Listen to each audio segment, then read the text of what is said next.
So, in this module I will discuss the basic manufacturing processes of metallic biomaterials. So, essentially how you make the metallic implants in the lab scale or commercial scale production, and little bit about their mechanical properties, particularly how these metals behave under different modes of loading like tension, compression, shear, etc.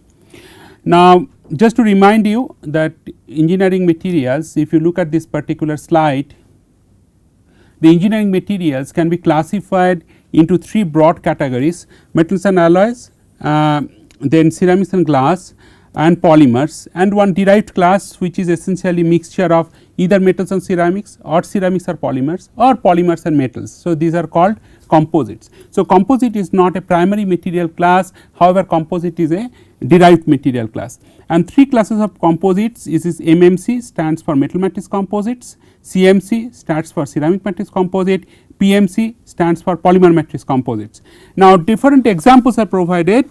Out of that, steel and aluminum titanium alloys are most widely used as metals in biomedical applications. There are examples of the ceramics which are given: zirconia and alumina, they are again biocompatible ceramics. Polyethylene certainly is used in biomedical applications as well. Now, these are some of the commercially available and clinically used metallic materials. What you see in this slide is a large metallic plate, titanium plate, it can be titanium plate, it can be stainless steel plates, and you can see certain holes here, and you also see certain nails there. So, this what happens, this different fracture fixation during orthopedic surgery, these nails can get into these holes of this plate, and it can be screwed against that existing bone. So, this kind of manufacturing to make metallic plates with defined hole geometry is possible in reproducible manner in case of metallic biomaterials, and that is clearly an advantage for metals over other material classes like ceramics or polymeric materials. So, in the case of ceramics and all, because of their brittleness, you cannot make this kind of hole, because simply that entire material will be shattered into pieces, but these metals, this making the different shapes and sizes of the metallic implants is certainly an advantage. There are other examples which I have also provided in the introduction of the course also, like in the total hip joint replacement, this metallic stem is widely used, that is mostly the stainless steel or titanium based alloys. These are some of the commercial total hip joint replacement materials. You can see the stem materials, and you can also this is the part of the stem, and this is the total hip joint replacement, and you can see also that acidable liner and then socket here, and you also see that femoral ball head. This femoral ball head can be made of stainless steel, can be made up of cobalt chrome moly alloys. Also nowadays ceramics are also used increasingly, like alumina ceramic ball heads or zirconia tough and alumina ceramic ball heads, these are also commercially available. The examples of different bearing couples in the total joint assembly, here we have given some examples like metal and polymer, like this metal is that femoral ball head, polymer is a liner, ceramic on ceramic, which is not that much used nowadays or rarely used because of their unreliable mechanical properties, and metal which is been traditionally used and being manufactured by various orthopedic device manufacturing companies. So, this is a close up look of this, how this femoral ball head go inside this acidobular socket and liner into the, and this acidobular socket liner, this is made up of ultra hemolgrade polyethylene, that is highly cross linked ultra hemolgrade polyethylene. So, this is a very interesting example, the total hip replacement. Here all the different primary material classes are used in an integrated manner. For example, this is your polymer P, and this is the femoral ball head which can be either metal or can be ceramic, because ceramic ball head has a distinct advantage over the metals or polymer simply because ceramic has much longer durability. And when you come here, this is the neck of the femur, and then here this femoral stem, and this femoral stem part is typically made up of the titanium alloys or stainless steel based materials and so on. So, here again this is a clear example of the metal. So, this is one of the example that where all three material classes are potentially used or commercially or clinically used: metals, ceramics and polymers. And this the right hand side, this is that example of the total knee replacement. So, again there is a femoral component here and so on. Now, coming having said all, having given this particular background of this uses of different metallic materials, let me just show you now that how these metals can be processed in industrial scale production. So, now there is two routes that you can process these metals. One is the molten metal route. So, you make this steel based material, let us take the example, make the steel based materials. So, you do this continuous casting or ingot casting, you give it a particular shape, then it will go through a series of the processes like rolling to make the plates like metallic plates, or you can extrude it to make it rods, or you can make this forging and press forming, and then ultimately you need to make this this implantable metallic materials to a particular shape, and this particular shape you have to give exactly as per the requirements in the patient's defect side. So, therefore, one has to do machining also as one of the final stage, and after the machining, finishing, assembly and products. Now, finishing, assembly and products, the classical example I have given you in the last slide, that is the total hip joint replacement where you make these metallic materials. Now, you have seen the ball head. This ball head typically requires that polishing on the top surface, and so that it will be in classic, it does not have too much rough surfaces, because rougher the surface of the ball head, the more would be the friction when this ball head will make intimate contact and will be in reciprocatory motion against this ultraviolet polyethylene. In order to avoid that kind of situation, one is to have a very smooth polished surfaces of the femoral ball head, and this polishing is a very important thing, and since it is a very geometrically complex kind of a curvature and so on. So, this polishing is not an easy things like flat sample polishing in case of traditional metallurgical techniques. So, this polishing is itself is a challenge in case of the femoral ball head. So, therefore, this machining and other kind of manufacturing techniques which are normally adopted to make some of the complex shaped device components like femoral ball head or acetabular socket, you need to have certain series of the manufacturing techniques to in place to essentially get the final product. Another process which is kind of used not to that extent, but relatively lesser extent is the powder based processes. So, you have the metal powders, then you press it, then either you can sinter it, sinter means high tempering. I will cover in more details the sintering aspect when I talk about that ceramic processing techniques, or you can do powder injection molding and to make a near net shape product. So, this powder injection molding, the advantage is that you can get more or less near net shape product. Now, near net shape products is somehow very difficult here in a one step process in case of the molten metal based route, whereas powders, injection molding and then molding and then you can have a specific mold shape, so that you can get the implant exactly in a particular shape and size. So, manufacturing, essentially the manufacturing means that ability to create shapes, components and assembled products, and that relies on various physical phenomena, like one is the liquid to solid phase transformation, that is I have mentioned just now. This is melting and solidification. So, melting and solidification, this is one of the route for this liquid to solid phase transformation, and you can get the required shape in liquid form and then solidify. The second one is the ability to certain materials to flow under stress, like I will show you in the next one or two slides, that there is something called bulk deformation process like rolling, like forging, like extrusion, where bulk material will undergo deformation under compressive stress or in some cases under tensile stresses.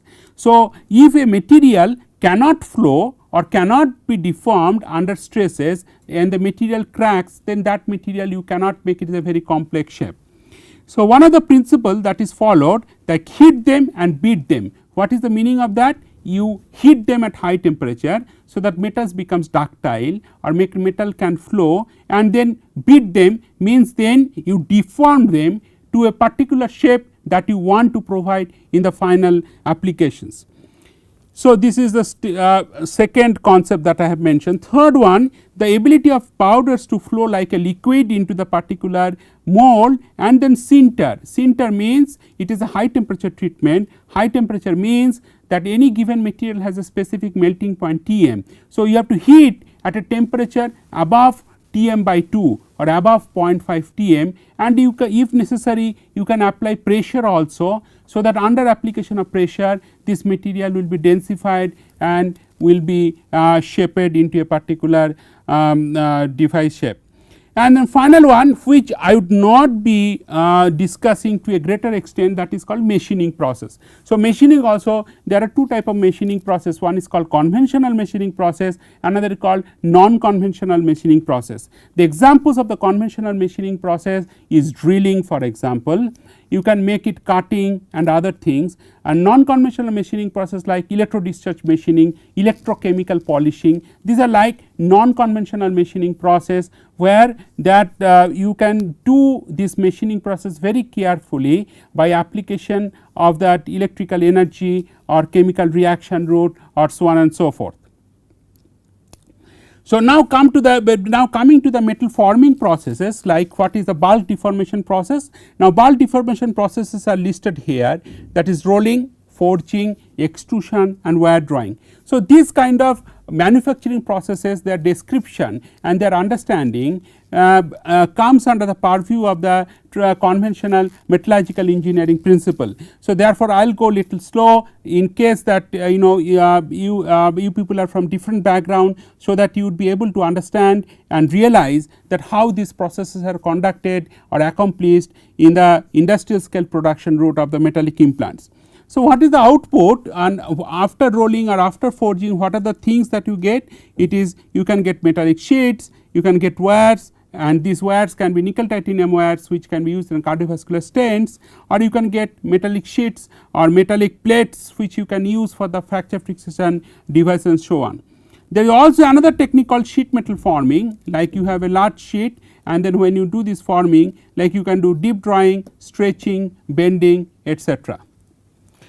So, this is the first step, that is in the metals manufacturing process, that is solidification. Solidification means you start the material in the molten conditions, then you pour this molten metal through a mold. This is a traditional conventional mold, this is a sand mold, and this once you use this sand mold, then once this metal is to be heated above the melting temperature. The reason being, now if you heat the metal to the melting temperature and then you simply pour the metal into this mold, then what will happen? By the time that molten metal will fill the mold cavity, it will be solidified on its way.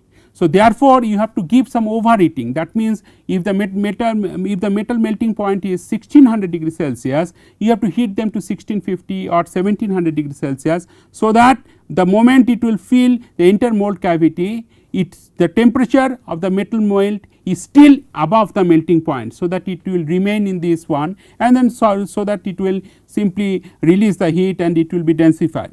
So, after this solidification, you get this kind of object, right. What you see immediately, that this part needs to be cut. So, this part needs to be simply machined away, and this is your bulk part. So, the way I am sketching, so this is your bulk part.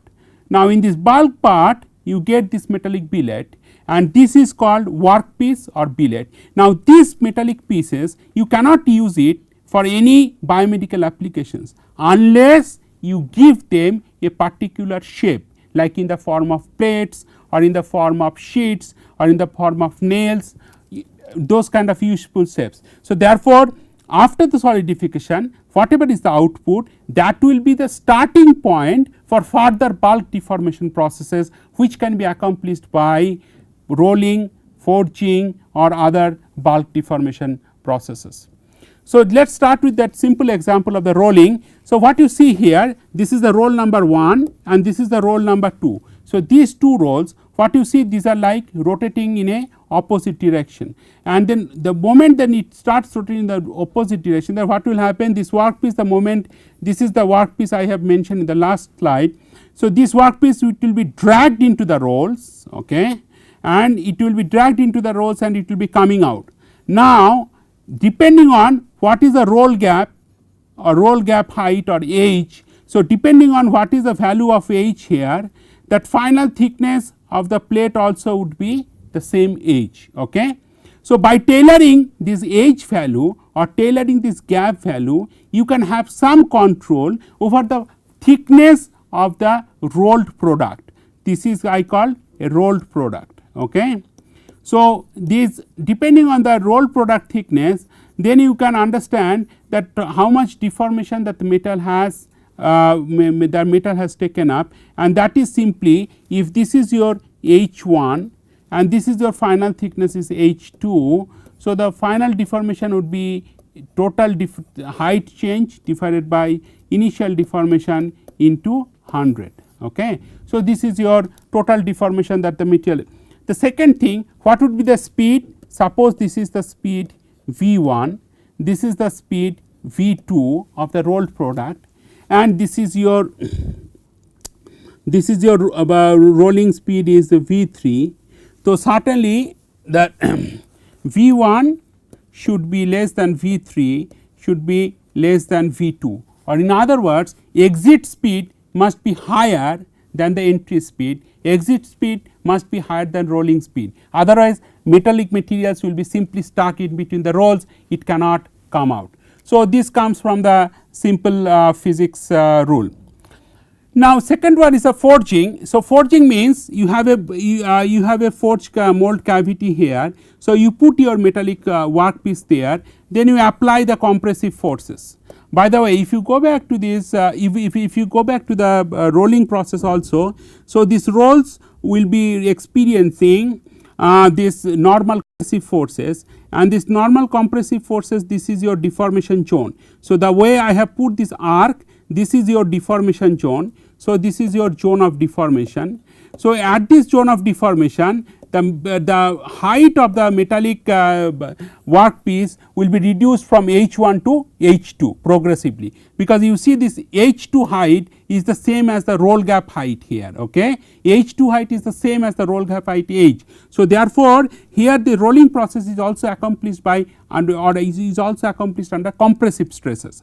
The same is true for the forging, because titanium is one of the alloys, titanium alloys, many titanium alloys are used in the forged conditions. So, the forging essentially means you put the workpiece between the two platen, between the die, two upper die and bottom die, then you apply the compression process. In the process, the compression process is the initial height is h1, then after the forging what will happen, the height will be reduced, but the width would be higher. So, if the height is reduced, if the height is now h2, again the compressive strain would be h1 minus h2 by h1 into 100. So, what is the change in the height with respect to the original height multiplied by 100, that will be your compressive strain or compressive deformation.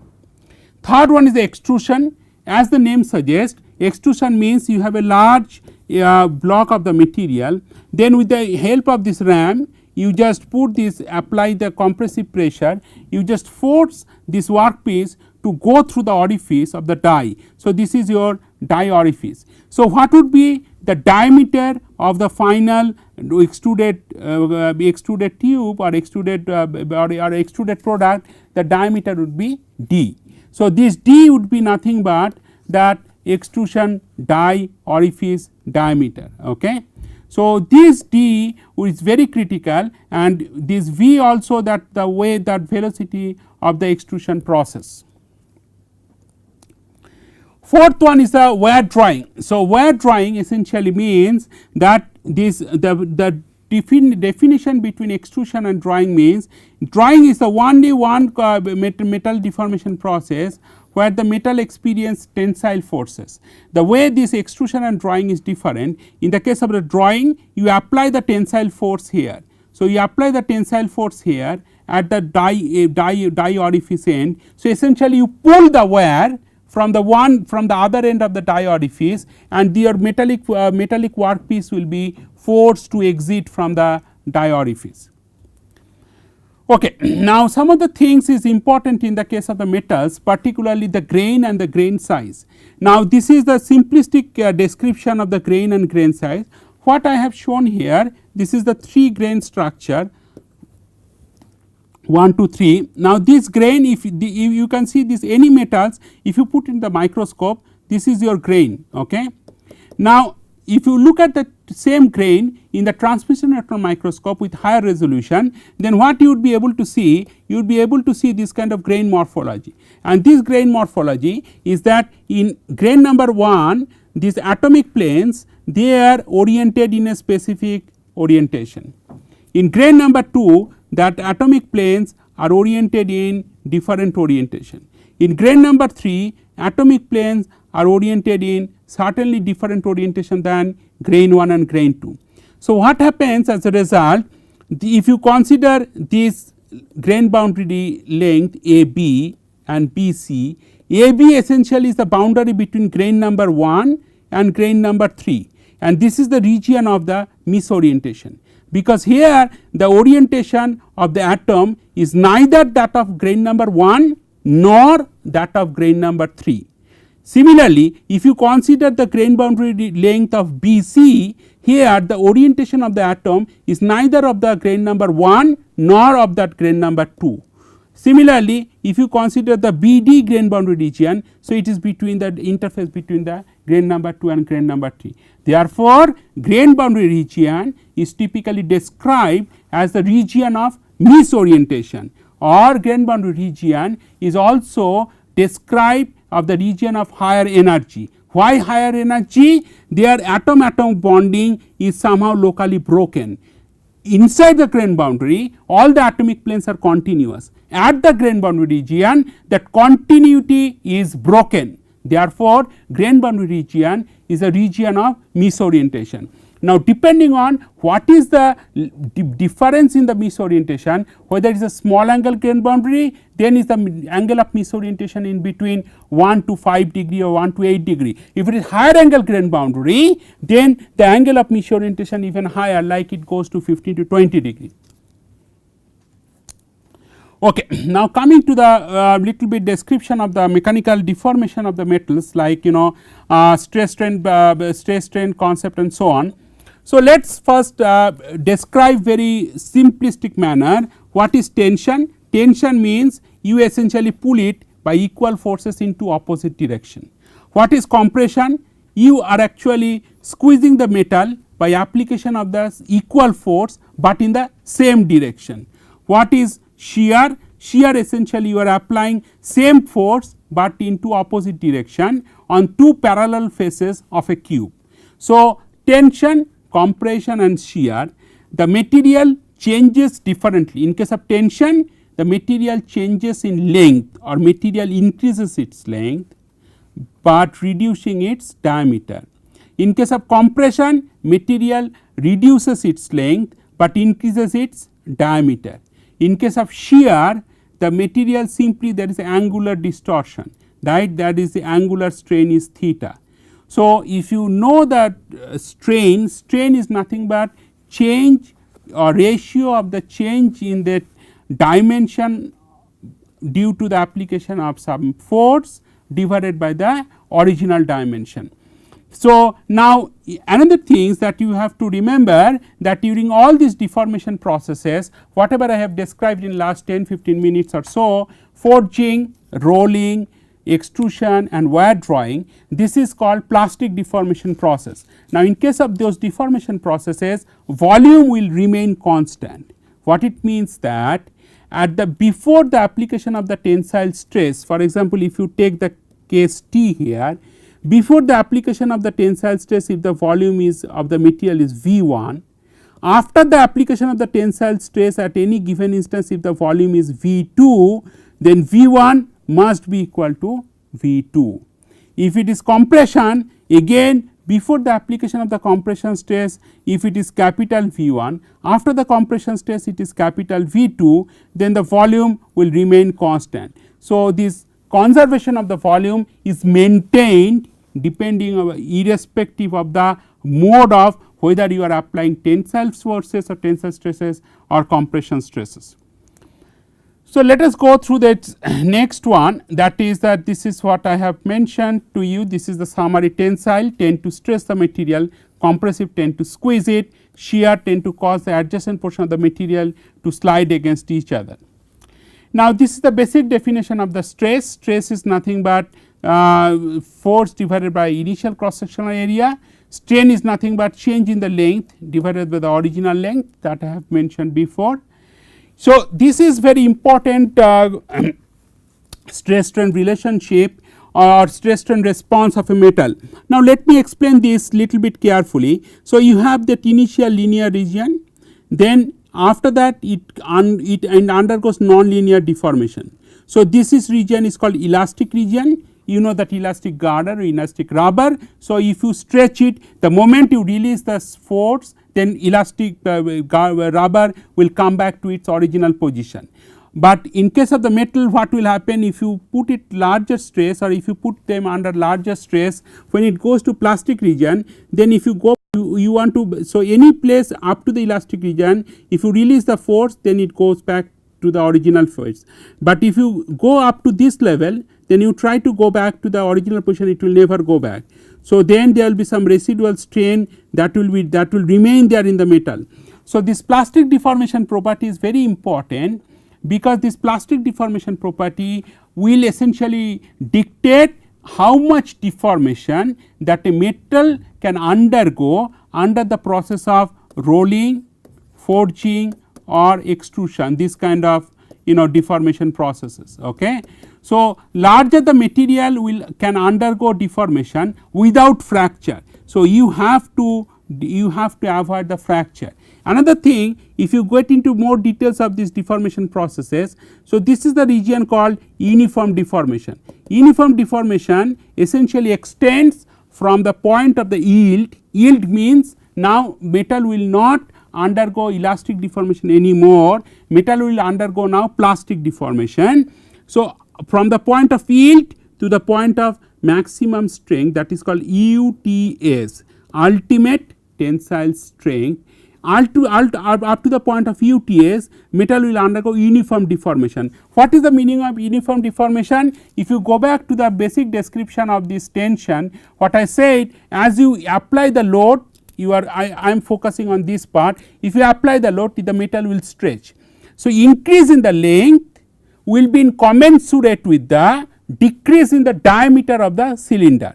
So, if that kind of relationship is maintained in this particular region, that is the uniform deformation region. So, here that means the increase in the length is commensurate with the decrease in the diameter. That means longitudinal strain and transverse strain, they commensurate with each other, then it will give rise to uniform deformation. In case of non-uniform deformation, which has been mentioned here, this is called non-uniform deformation. What you see in case of non-uniform deformation, that from here this point to this point, the decrease in the cross sectional area is much faster or is much more, or decrease in the cross sectional area takes place to a much larger extent compared to increase in the length of the sample. So, therefore, this region essentially will undergo necking process, and necking is one of the example that it will undergo non-uniform deformation processes. Okay. So, up to the point of the yield, Hooke's law would be valid. Hooke's law essentially means stress is equal to elastic modulus into strain. So, how you can get elastic modulus? It is very simple. You take this any material stress strain response, you take the slope of this curve, then in elastic curve, and then you get the elastic modulus. Okay. The other things which is important, which is like yield point, that is the point that at which the metal will not behave anymore in elastic metal, but it will undergo plastic deformation, that is called yield strength. Now, ultimate tensile strength as I told you, this all this strength property essentially is measured force divided by cross sectional area. So, what is the force, that is what is the maximum force, and that therefore, this UTS or ultimate tensile strength essentially it is the force maximum divided by the initial cross sectional area. What is the force maximum? That is the point of force maximum. So, these are some of the important parameters which essentially determine the mechanical properties of the materials. Okay. Now, coming to the other things, it is called compression test. In the compression test, I have already mentioned that what is the strain, how to define the strain. Define the strain means what is the final height h, what is the initial height h naught, and what is the initial height h naught, that gives you the strain. Okay. Now, you can you can do it this way, or you can do it in reverse way also, like h naught minus h divided by h naught. This is the compression stress strain response in case of metals. The fundamental similarity or fundamental similarity between the tension and compression is that in both cases you started with a linear response. In case of compression, the metal will undergo non-linear response, but will keeps on increasing. So, in case of the tensile response, then what will happen? Metals will behave this kind of this, but in compression this response is quite different. However, one can also measure the slope of this initial linear curve, and again here the Hooke's law is valid, that is stress is equal to elastic modulus multiplied by the strain. So, the slope of this elastic curve will give you essentially compression modulus. Last one is the shear properties. Now, shear stress is defined again by the force divided by the cross section area. What is the force? You are applying force here. What is the cross section area? That is the area of this plane. Okay. And this is the cross section area, and shear strain is deflection element divided by the distance over which deflection occurs. And what is the typical shear stress shear strain response? You get an elastic response divided by followed by the fracture plastic region. Again in the elastic region the slope will give you the modulus of the shear modulus, and then it goes to plasticity, goes to fracture. So, this brings us to the end of the manufacturing and some of the properties of metallic implants.